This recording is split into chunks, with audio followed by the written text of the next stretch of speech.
Barrister Jefferson Uwoghiren, a human rights lawyer and a political activist, has said, "Nothing wrong if it takes the intervention of the United States, U.S. President Donald Trump to end the raging fires of insecurity, institutional wickedness and terrorism in Nigeria." The legal practitioner stated this in numbers of posts he published through his personal social media platform since President Donald Trump announced U.S. intention to launch military action in Nigeria to wipe out terrorists killing Christians in the West Africa country, saying, "If America's saber-rattling military threat is the dirty water needed to flush this country clean, or quench the raging fires of institutional wickedness, insecurity, and terrorism, so be it."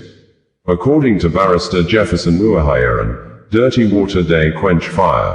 Nobody, yes nobody deserves to die in the hands of terrorists.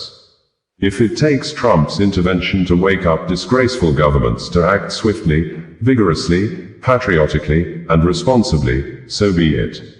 The primary business of government is the safety and protection of the lives and properties of citizens, whether Christians or Muslims.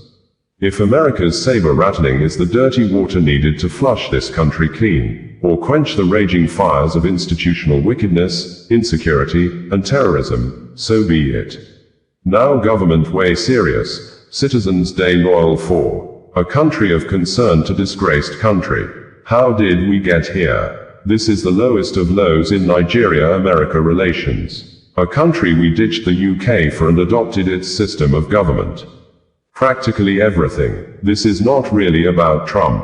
It's more about how we treat crime, punishment, and our bogus criminal justice system. The government has surrounded itself with fawning nincompoop and incompetent advisors who see national security only through narrow tribal prisms and ritualism, adept at creating enemies for the government instead of friends. No attempt at conciliative politics or national unity. Almost 3 years. There are no ambassadors to major countries. Our foreign policy chiefs are torn between transactional politics of financial safe havens or alignment with non-aligned low-energy Caribbean countries. Our domestic policy leans more towards appeasement of fading potentates rather than the enforcement of nation-building rules. We can't continue this way. Either we sit down and talk, or others will do the talking to us. A collapsed or exploding Nigeria is a threat to global peace and a humongous humanitarian disaster that must be avoided at all cost. We are almost at the gate. Where's the break?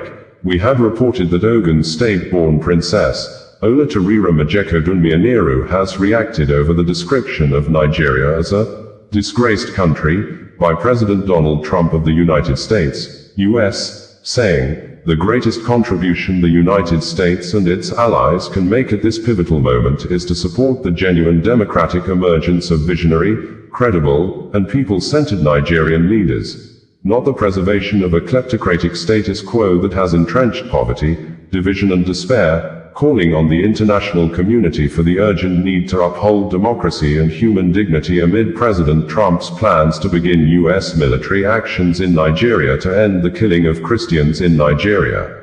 We had also reported that President Donald Trump of the United States of America has placed U.S. soldiers on red alert for possible war in Nigeria.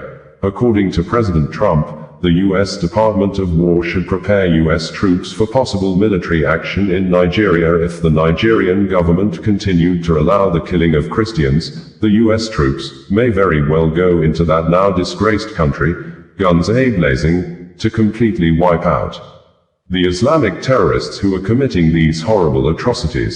This President Trump issued on Saturday evening in line with Greenwich Meridian time after President Bola Ahmed Tinubu personally signed a statement rejecting Trump's earlier claim on Friday that Christians are being targeted and killed in Nigeria.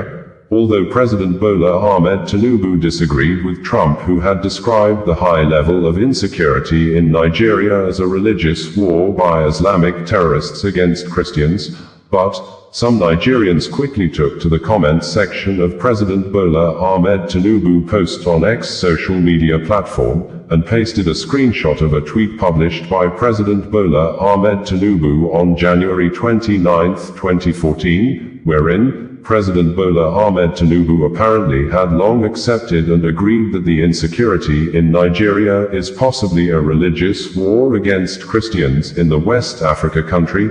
Verbatim, in the tweet, Tinubu said, "The slaughtering of Christian worshippers is strongly condemnable. It calls to question the competence of Jonathan, then President of Nigeria, to protect Nigerians." This old statement by President Bola Ahmed Tinubu indicated that President Donald Trump of the United States of America may not be the first person to describe the insecurity in Nigeria as a religious war against Christian communities in the West Africa country.